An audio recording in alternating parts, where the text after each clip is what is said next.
Hello and welcome back to Alyena's Kitchen, where today we're going to be making a creamy white hot chocolate. This is one of my favorite drinks from when I was a little kid, so we're recreating it today.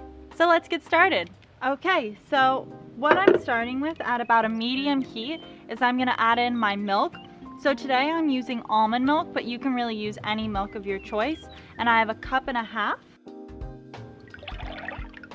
And then I also have, to give the creaminess factor, I have half a cup of heavy cream, which I'm gonna add in. If you're using a whole milk, you don't really need heavy cream, but I find that almond milk is a little bit less creamy. So the heavy cream adds that extra punch that I'm looking for. And then also I have one vanilla bean stalk, I think that's what it's called. And I pretty much scooped out all the insides, and I have it in here. It's not a fun process and it's not very pretty to watch, so I'm not doing it. Now I'm going to add in my vanilla bean as well as the inner seeds. Okay, so now that my milk is nice and hot, and you can always kind of tell when it's ready because little bubbles will start to appear on the edges. So now that it's hot, I'm going to be adding in my white chocolate. And I'm going to continue stirring while I do this because you don't want it to get too hot. And today I'm using a pretty nice white chocolate, and I have 3 ounces. I always recommend when you're making hot chocolate or white hot chocolate to use a nicer, maybe a little bit more expensive chocolate because it really does affect the flavor of it.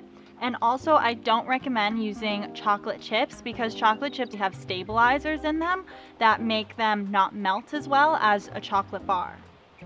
Also, you want this mixture to be nice and hot and pretty much steaming, but you don't want to bring it to a boil. And that's all there is to it. So now I can start dishing out my white hot chocolate. This hot chocolate serves about 2 people, or if you're really feeling it, 1. It's up to you. And also, if you would like it to get a little bit thicker, feel free to add in a little bit cornstarch.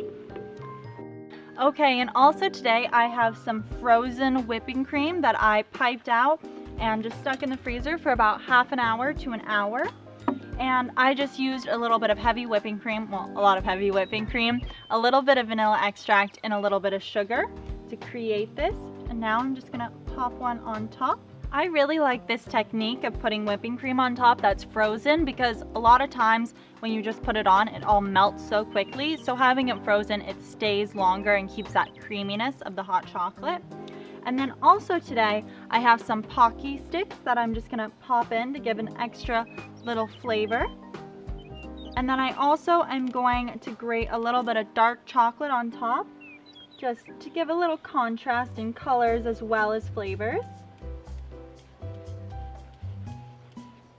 And voila, we have our beautiful finished creamy white hot chocolate.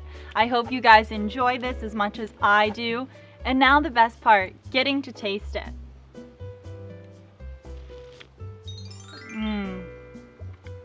Wow, that's good. That brings back memories from my childhood, that's for sure.